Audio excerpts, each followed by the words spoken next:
은혜가 먼저일까요? 아니면 계명과 율법이 먼저일까요?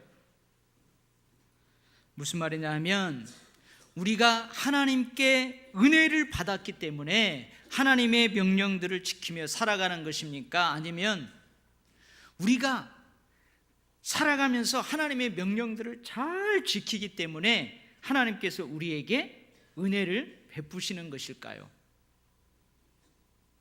오늘 우리에게 주시는 본문 말씀으로 하자면 우리가 복 있는 사람이기 때문에 악인들의 꾀, 죄인들의 길, 오만한 자들의 자리에 함께 할 수 없는 것일까요? 아니면 우리가 죄인들의 길, 악인들의 꾀, 오만한 자들의 자리에 함께 하지 않기 때문에 하나님께서 우리에게 복을 주시는 것일까요?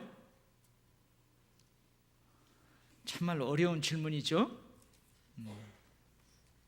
하나님께서 모세를 통해 이스라엘 백성들에게 주신 10계명이 있어요.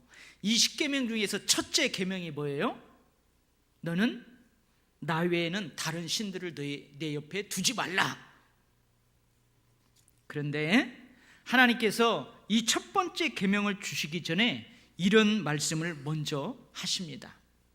나는 너를 애굽 땅 종 되었던 집에서 인도하여 낸 내 하나님 여호와이니라. 십계명을 주시기 전에 먼저 하신 이 하나님의 말씀은 매우 중요합니다. 아주 큰 의미가 있습니다. 우리는 십계명을 외울 때 어디부터 외워요? 제1계명부터 외워요. 근데 이스라엘 백성들은 이거부터 외웁니다. 이젠 이스라엘 백성들은 애굽의 종이 아니라는 말씀이에요. 애굽에서의 고통과 탄식, 애굽의 압제로부터 해방된, 구원받은 자유인이라는 그런 의미예요. 애굽의 노예가 아니라 하나님의 자녀로 신분이 바뀌었다는 말씀입니다. 여기 아주 중요하고도 아주 큰 의미가 있어요. 백성들에게 계명을 주시는 이유가 너희가 이 계명들을 지키라, 그래야 구원받을 것이다, 해방될 것이다, 이런 것이 아니라는 말씀이에요. 애굽 땅 종살이에서 너희는 해방되었다, 구원받았다, 너희는 자유인이 되었다, 너희는 나의 자녀이다, 그러니 너는 이렇게 살아야만 된다, 이렇게 살 수 있다, 이런 의미의 말씀입니다. 할렐루야.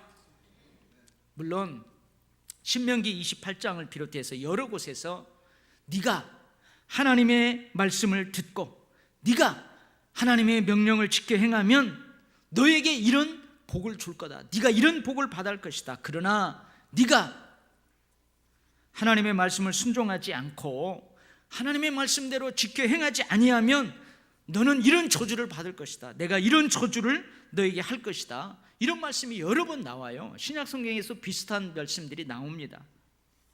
어떻게 이해를 해야 할까요? 이렇게 이해하시면 돼요.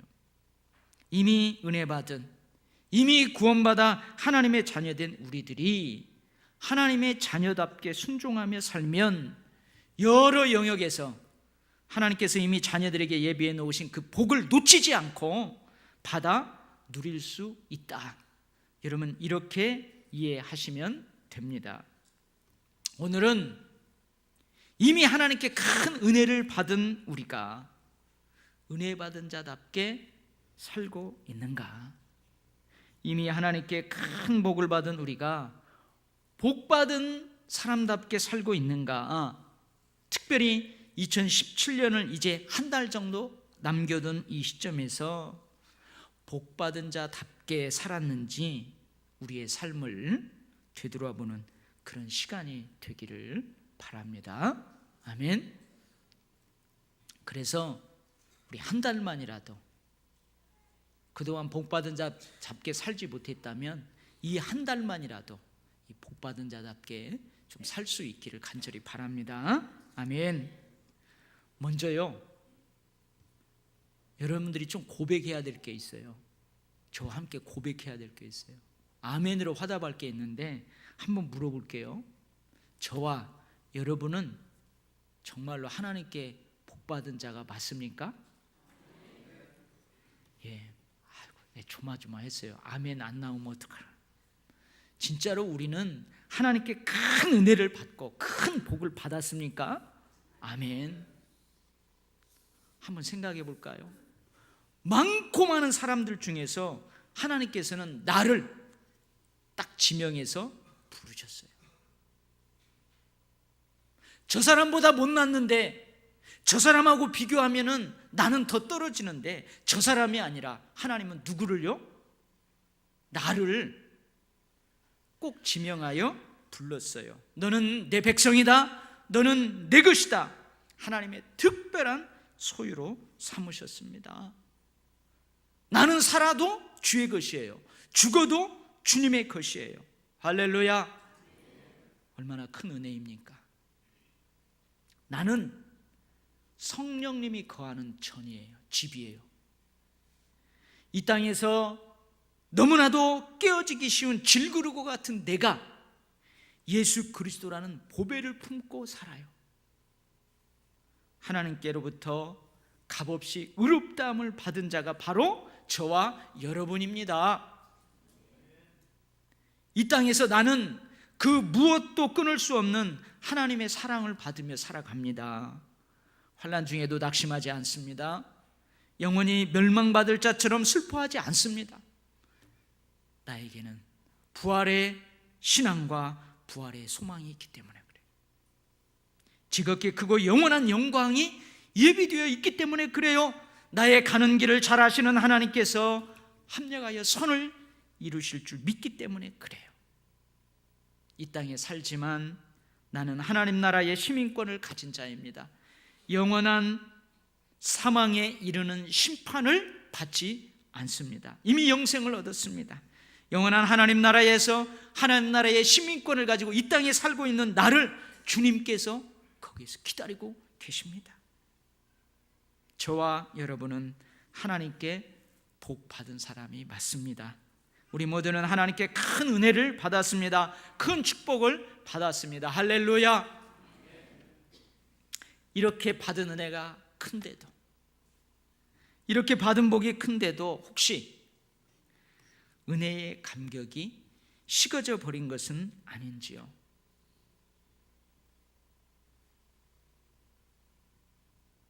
기쁨의 불꽃이, 감사의 불꽃이 시들해져 버린 것은 아닌지요? 매너리즘에 빠진다는 말이 있어요. 야, 너 직장생활 오래 했다고 매너리즘에 빠지면 안 된다? 이런 말 이렇게 듣잖아요. 이 무슨 말이에요? 생기 없이, 신선함 없이 그저 습관적으로 되풀이한다는 의미입니다. 목사님 매너리즘에 빠지면 안 돼요. 무슨 말이에요? 어김없이 주일이 돌아오면 저는 설교를 해야 되고 예배를 인도해야 돼요. 근데 생기 없이, 신선함 없이 그저 습관적으로 그렇게 하면 안 된다는 말이에요. 여러분 주일에 예배드리러 나와요. 근데 생기 없이, 신선함 없이 그저 습관적으로 주일이니까, 나는 직분자니까, 여러분 그렇게 되풀이하면 안 된다는 거예요. 이게 매너리즘에 빠진다는 말이에요. 물속에 있는 물고기들은 물의 소중함을 잘 몰라요. 물의 존재를 너무나 자연스럽게 생각합니다. 물고기는 물을 당연하게 생각해요. 공기 속에서 살고 있는 우리들도 공기의 소중함을 잘 모릅니다. 혹시 여러분들 중에 오늘 아침에 일어나 가지고 이 공기, 나를 살리게 하는 공기 감사합니다, 할렐루야 이러면서 이러면 호흡한 사람 있어요? 없어요. 야, 오늘 나는 한 10,000리터만 이 산소를 호흡해야 되겠다, 아껴 호흡해야지, 그런 사람이 있어요? 아니에요. 의식하지 않습니다. 공기를 자연스럽게 호흡하며 살고 있는 우리들은 이 공기를 당연하게 생각합니다. 근데요, 이 공기가 없으면 우리 죽어요. 그런데도 그것을 의식하지 못하고 당연하라는 듯 살아가는 것이지요. 너무너무나도 익숙해져 있어서 그런 것입니다. 혹시 은혜 받은 우리도, 하나님께 큰 축복을 받은 우리도 이 신앙의 매너리즘에 빠질 수 있어요. 라오디아 교회를 향한 주님의 말씀입니다. 내가 너의 행위를 아노니 너가 차지도 아니하고 더웁지도 아니하도다. 너가 차든지 더웁든지 하기를 원하노라. 너가 이같이 미지근하여 뜨겁지도 아니하고 차지도 아니하니 내 입에서 너를 토하여 버리리라. 여러분, 내 안에 있는 은혜의 감격은 미지근하면 안 됩니다. 더더욱 차가워지면 안 됩니다. 내 안에 있는 은혜의 감격은 항상 뜨거워야 합니다. 은혜의 감격, 은혜로 말미암는 기쁨, 감사의 불꽃은 차갑게 꺼지면 안 됩니다. 항상 뜨겁게 타고 있어야 합니다. 우리에게서 은혜의 감격, 기쁨과 감사의 불꽃이 차갑게 꺼져가면은요, 다른 것이 살아나요. 뭐가 살아나는 줄 아세요? 불평과 불만의 불꽃이 활활 타오르게 됩니다. 복 있는 사람은 신앙의 매너리즘에 빠지면 안 됩니다. 내가 신선함도 없고 생기도 없는 신앙생활을 하고 있다면 나는 지금 복 있는 사람답게 살고 있지 못한 것입니까? 못한 것입니다. 여러분 어때요? 생기가 있어요? 활기가 있어요? 신선함이 있어. 오늘 주일 나올 때에 오늘 예배하는데 목사님을 통해서 하나님의 어떤 마음을 주고 일주일 동안 우리 성도들을 보고 싶었는데 이런 기대감으로 나왔어요? 근데 만약에 이런 감격도 없고 예배드리는 감격도 없고, 그렇다면 지금 내가 복 있는 사람답게 살고 있지 못하다는 거예요. 할렐루야. 두 번째로 복 있는 사람의 양식은 따로 있습니다. 따로 있어요. 초식 동물은 뭘 먹고 살아요? 풀을 먹고 살아야 됩니다. 제가 오늘 고깃집을 사업체로 가지고 있는 집사님한테 이 질문을 했어요.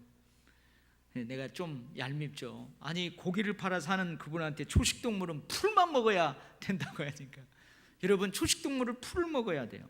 그래야 정상적으로 건강하게 자랍니다. 그런데 동물성 사료를 주어서 키우면 그 초식동물은요 이상징후를 보인대요.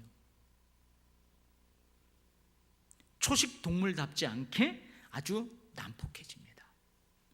초식동물에게서는 결코 발병되지 않는 특이한 병에 걸리게도 됩니다. 여러분 복 있는 사람은 먹어야만 되는 양식이 따로 있어요. 따로.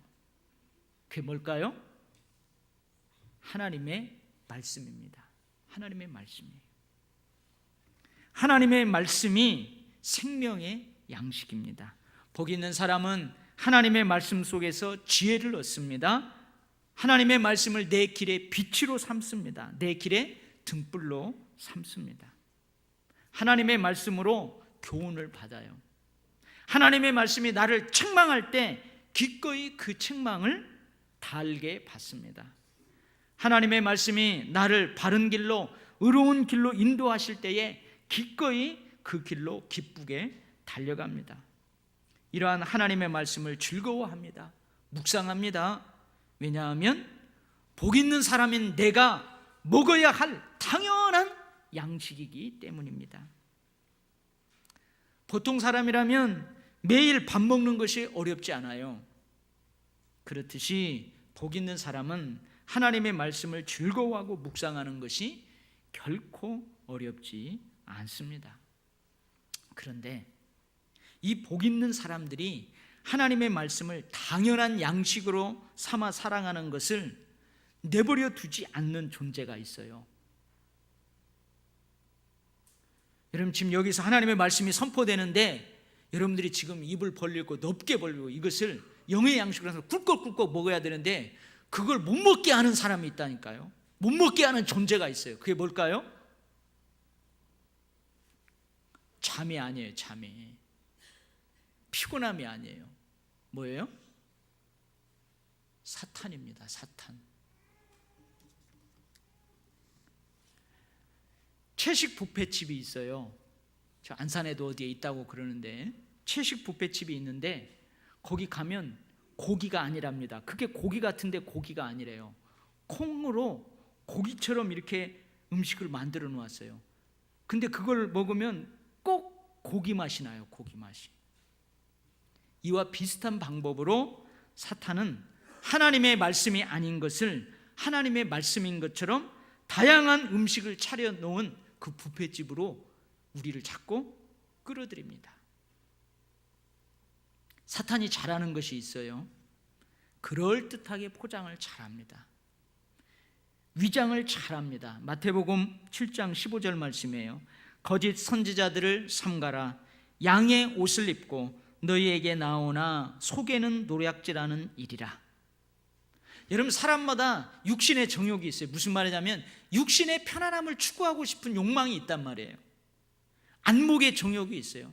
내가 눈에 좋게 보이는 그거 갖고 싶은 욕구가 사람마다 조금씩 있어요.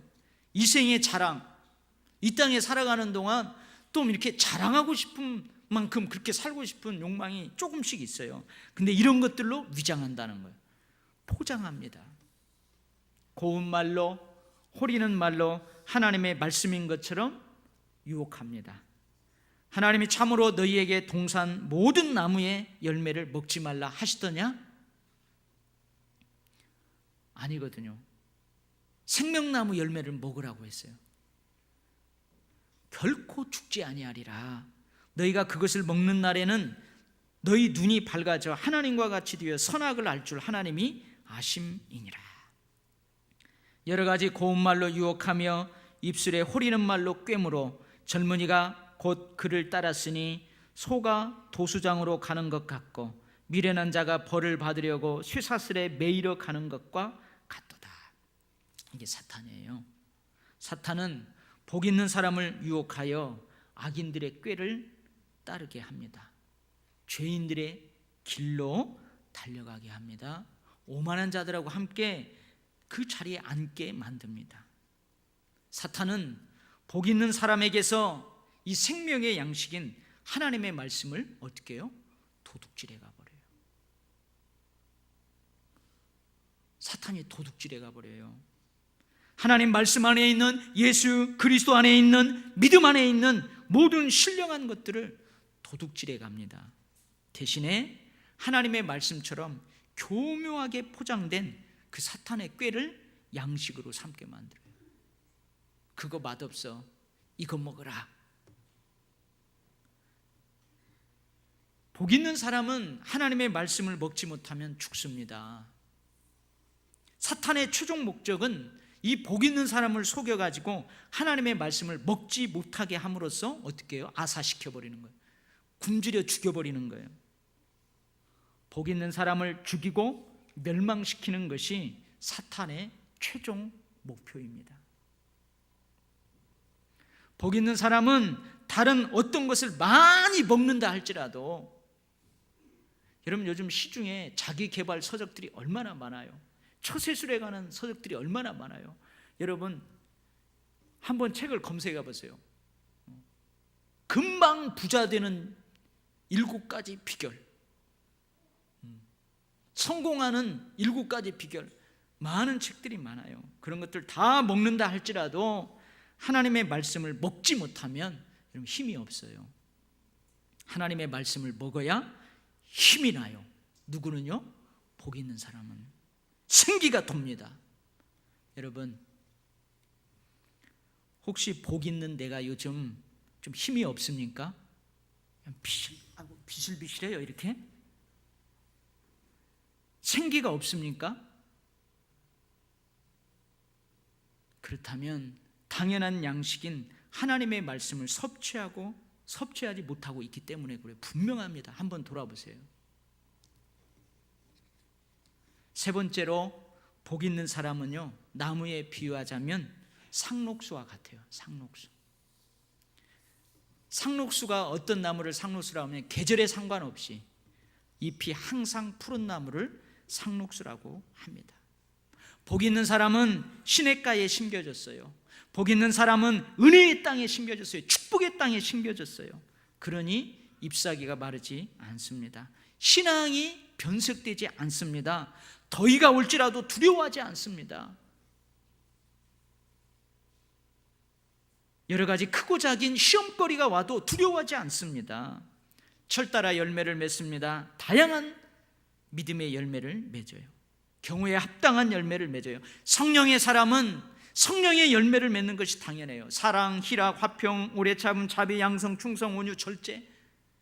성령의 사람에게서 이 성령의 열매가 맺는 것은 당연한 것처럼 복 있는 사람은 축복의 열매를 맺는 것이 당연합니다. 할렐루야. 제가 이 설교를 준비하면서 갑자기 제 입에서 이렇게 흥얼흥얼 하는 찬송이 있었어요. 근데 제가 원래 여러분 잘 아시죠? 제가 이렇게 찬송 음도 잘 맞추고 박자도 잘 맞춘다는 거 아시죠? 아멘. 그래서 자신이 없어서 우리 아이들한테 야 한번 불러봐라 그랬어요. 그 찬송이 뭐냐면 이 찬송이에요. 너는 시냇가에 심은 나무라 하나님의 사랑 안에 믿음 뿌리 내리고 주의 뜻대로 항상 살리라. 주의 시절을 쫓아 구원 열매 맺으며 주의 영원하온 빛 너를 보호하리니 주의 뜻대로 항상 사세요. 이 찬송이었어요. 오후 예배 때 우리 찬송 인도하시는 분 이거 꼭 하세요. 여러분, 그런데 복 있는 사람인 우리와 반대편에 있는 악인들은 그렇지가 않아요.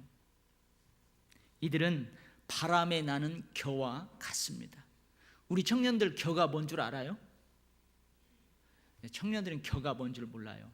바람에 나는 낙엽과 같다는 말이에요. 이들에게는 견디지 못하는 심판이 있어요. 이들은 결코 하나님께 인정받지 못합니다.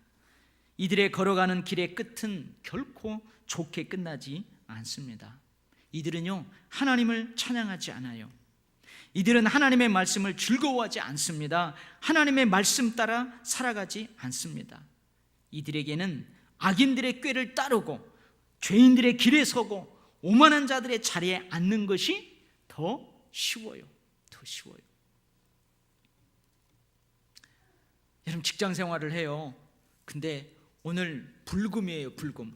오늘 빨리 끝나고 우리 저 중앙동에 돔 나이트클럽 가겠습니다. 가서 좀 오늘은 사장님이 우리 부서를 위해서 회식한다니까 갑시다. 아싸, 좋다. 오늘 금요 철하고 뭐고 오늘 나를 알겠어. 진탕 놀아보자. 이래요? 그러지 않아요. 오늘 금요 심야 기도도 있고 내일 주일인데 어떻게 해야 되나? 여러분, 가기가 어려워요. 복 있는 사람은 그 가기가 어려워요. 근데 복 있는 사람의 반대편에 있는 사람은 어떻게 한다고요? 아싸, 그들이 할렐루야를 할 수가 없죠. 좋아요. 여러분, 우리는 교회 가자 하면 좋아해요. 예배드리러 오는 것이 기뻐요. 누가 교회 못 가게 막으면 그거 힘들어해요. 근데 복 있는 사람하고 반대편에 있는 사람들은 교회 가자고 하면 엄청 힘들어요. 어려워해요. 사랑하는 우리 도역교회 성도 여러분, 저와 여러분은 복 있는 사람입니다. 큰 은혜와 축복을 받은 복의 사람입니다. 예수 그리스도로 말미암아 죄의 종이 아닌 하나님의 자녀로 신분이 바뀐 사람입니다. 이 땅에서 사는 동안에도 하나님 나라의 시민권을 가지고 살아가는 특별한 사람들입니다. 우리는 하나님의 자녀답게 살게 되어 있습니다. 자녀답게 살 수 있습니다. 자녀답게 살아야만 합니다. 하나님의 복을 받은 사람답게 살아야 합니다. 하나님의 복을 받은 사람으로 우리는 살 수 있습니다.